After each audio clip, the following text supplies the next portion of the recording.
our beloved Boss Mike Cervera.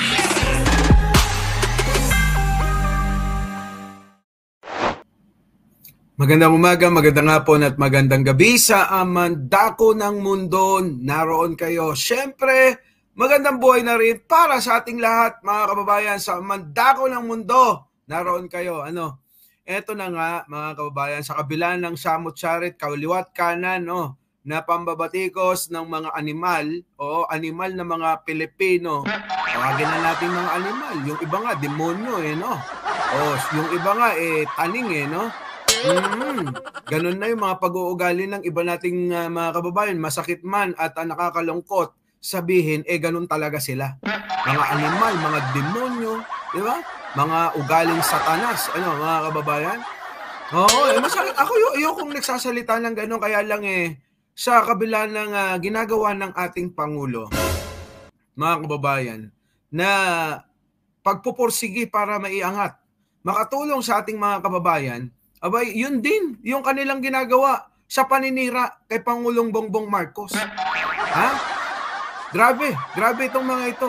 Hindi mo alam kung saan na nila kinukuha yung kapal ng mga bilbil sa pagmumukha nila, lalong-lalo na si Roque. Ha? At yung kapal na rin ng mukha ni Maharlika. Mga kababayan, sama nyo na yung mga alipores nila. Sama nyo na yung mga vlogger nila. Sama nyo na yung mga poon nila. Di ba? So eto, tignan ninyo, lakihan mo Boss Mike. Kaya nakita nyo ang Pangulo. Nakita nyo, alam nyo sa kasaysayan ng mga Pangulo ng Pilipinas, mula sa kwento ng mga magulang natin, mga lola, siguro yung iba sa inyo naabutan yung pagtulong ni Pangulong Ferdinand Marcos Sr. At ngayon, sa ating henerasyon, mga kababayan, si Pangulong Bongbong Marcos. Siya mismo yung umaabot sa mga kababayan natin, na tinitignan, inaalam yung kanilang kalagayan, mga kababayan. Ibang klase. Oo. Ibang klase ang Pangulo. Nakasakay, nakasakay sa 6x6. Oo. Nakasakay sa truck. Nilulusong yung baha. Hindi alintana na baka mamaya may sniper dyan na targetin siya. Mga kababayan? Tingnan nyo. Ito pa. Ibang klase ang Pangulo. Nandiyan nakatayo. Hindi nga alintana. Baka mamaya may sniper dyan na targetin siya. Yan yung mga food packs na hinanda. Ito pa. Yan pa, dami. Pangulo, di ba? Yun. Kita nyo, talagang working president, mga kababayan, ang Pangulo. Hindi nakakapagsisi talaga na sumuporta kay Pangulong Bongbong Marcos. Ayan na. Pakinggan nyo to, mga kababayan. Pakinggan nyo maigi to sasabihin ng Pangulo rito. Diba? Pakinggan nyo ang Pangulo rito sa paliwanag. Hindi ko alam kung pinatatamaan ni Pangulong Bongbong Marcos yung mga tangat, ingot ng mga kababayan natin na bumabatikos. Dahil daw sa baha, kasalanan na naman ni Pangulong Bongbong Marcos. Anak ng pating na yan. Ibang klase talaga. Ibang klaseng mga pag-iisip meron. Pakinig! Pasok!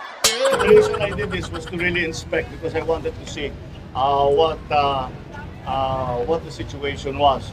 It's really different reading the piece of paper than actually seeing it and seeing what people have to go through.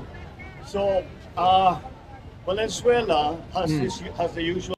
Alam nyo mga kababayan, sabi ko nga sa inyo, taga Valenzuela ako. Opo alam natin yan. Na kahit na ginawang kadami na flood control ng city government dyan, wala talaga, hindi umubra mga kababayan. Dahil sa dami ng tubig na ibinagsak ni Bagyong Carina. Mga kababayan, hindi umubra yung mga flood control na sandamakmak na halos pinalibutan na ang buong Valenzuela. Wala, hindi umubra sa dami ng tubig problem. Talagang basin yan lagi nababaha ang Valenzuela. but na marami na silang flood control, pero nasa pawan itong sa dami ng tubig. Narinig nyo. Parehas kami ng paliwanag ni Pangulo eh. Sa dami ng flood control dyan sa Valenzuela, nasa pawan, ibig sabihin lumayos. Sa mga Ilocano dyan, naimbag nga bigat kada kayo amin, Apo. Lumayos, ibig sabihin umapaw nilagpasan Ang tanong ko, kailan nyo nakita naman na lumusong sa baha ang nakaraang administrasyon, mga kababayan? Nakita nyo ba? Sige, singit na naman natin si Sara. Yung nakaraang administrasyong busy niya, lumulusong. Ngayon, yung busy natin, mga kababayan, nandoon at tinakasan tayo. Lumabas. Lumabas ng Philippine, territory. Philippine, ano ba yun? Sa Baguio, ano ba tawag nila dyan? Responsibility. Mga kababayan. Diba? Tinakasan tayo nung busy natin. So we have to relook, we have to re-examine some of the designs of our flood control. For example, this was not, the amount of water was not as bad as Ondoy. Ayan, sabi nga ni Syndicate, Philippine Area of Responsibility ang tinakasan ni Sara. Mga kababayan. Grabe, among one, Aurora Sarmiento, Tina Sales, Imelda Agama. Tanggapin natin ang climate change, apektado. Yun na nga po sinasabi natin, Boss George. Climate change, talaga namang hindi na natin mapipigilan yan dahil buong mundo ay dinadanas ang climate change. Nung mga araw na ang lugar ninyo ay hindi binabaha, ngayon magtataka kayo, binabaha na. Yung lugar nga namin, mga kababayan, noong bata ako, nakakapaglaro kami doon sa may bakanting lote. Ngayon, hindi nyo na malaruan. Bakit? Naka-stack na yung tubig lubog na lahat ibig sabihin, mga kababayan, talagang may pagbabago. Diba? May pagbabago. But the effect was greater than Ondoy. Mas malaki ang baha. Mas maraming nabaha na lugar kaysa panahon ng Ondoy. Yan. Mas marami tayong flood control ngayon kaysa noon. Diba? Mas marami tayong flood control ngayon kaysa noon, nung panahon ng Ondoy. Pero, bakit mas malaki ngayon yung baha? Diba? I-consider natin yung climate change. Diba? I-consider natin yung pagkawalang disiplina ng marami nating kababayan. Kasama na natin tayong mga Pilipino. Diba? Mga walang disiplina. Tapon ng basura dito, tapon ng basura doon. Tapos isisisi sa Pangulo. Kita nyo naman ang Pangulo. Sabi ko nga, siya lang ang nakakagawa niyan. Mula doon sa tatay niya at ngayon sa kanyang administrasyon, si Pangulong Bongbong Marcos, siya lang yung umaabot sa mga naapektuhan ng pagbaha. Sa mga naapektuhan, hindi lang pagbaha, mga kababayan, baka sabihin nila, ngayon lang yan kasi napahiya. Ngayon lang yan kasi napahiya. Hindi. Maging yung mga La Nina, di ba? Maging yung La Nina, yung El Nino, mga kababayan sa Mindanao, yung mga naging biktima ng El Nino, inabot ng Pangulo. Inabutan din ng tulong at personal niyang pinupuntahan. Ngayon, eto naman sa Kamaynilaan.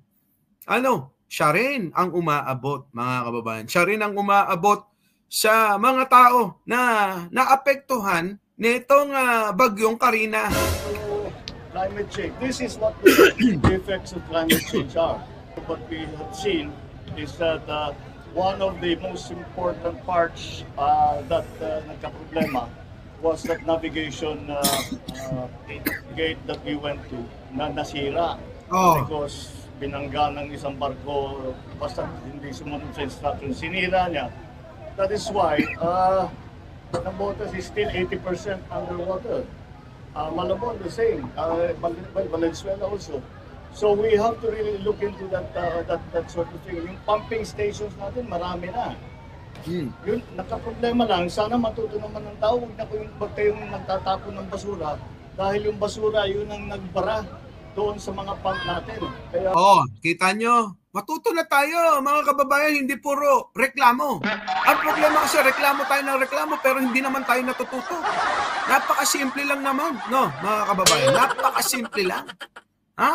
Maging responsable tayo sa pagtatapon ng mga basura, gayahin natin yung ibang bansa. Ang problema, mga kababayan, hanggang hanga lang tayo sa ibang bansa. Pero hindi natin magawa sa ating sariling bansa. Pagka yung mga Pilipino na mga nagrareklamo na yun, pag nakarating ng ibang bansa, sasabihin nila, ang ganda doon, nakapunta kami ng Japan. Ay, biruin mo, yung kanilang kanal doon napakalinis. Abay, pwede mong pampaligot, panglabat, pangsaing sa sobrang linis. Di ba? Ganyan yung mga Pilipinong mga nakakapunta ng ibang bansa at napapansin nila yung kalinisan, yung kaayusan ng pagtatapon ng basura. Pero tayo, hanggang hanga na lang tayo sa ibang bansa.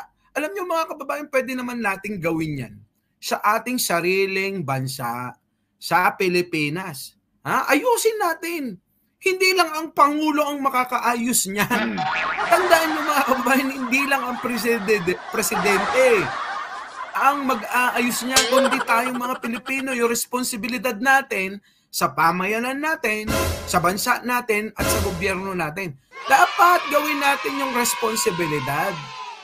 Mga kababayan, hindi pwede yung reklamo lang tayo ng reklamo. Reklamo dito, reklamo doon, pero hindi nyo namang ginagawa. Yung yung part nyo bilang Pilipino. Kita nyo, nadiskubre puro basura.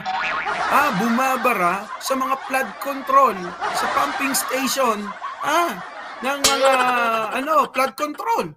Paano ngayon yan? hindi kasing effective na pwede. Na ginabotas yung 81.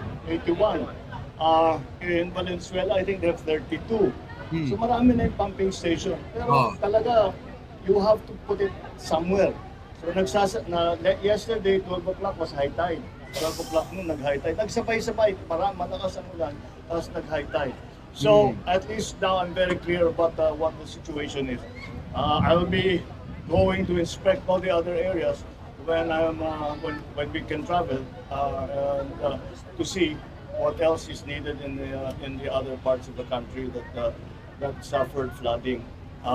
So, mga kababayan, sana sa mga nasa ibang mga lugar, Luzon, mula Apari hanggang Ulo, mula Batanes hanggang Hulo, mga kababayan, sana matuto na tayo. Oo, matuto na tayo. Abay, grabe. Huwag nating isisi sa isang tao. Huwag nating iisisisi, Pastor Quiboloy, sa gobyerno kung ano yung pagkukulang natin, di ba? Our beloved Boss Mike!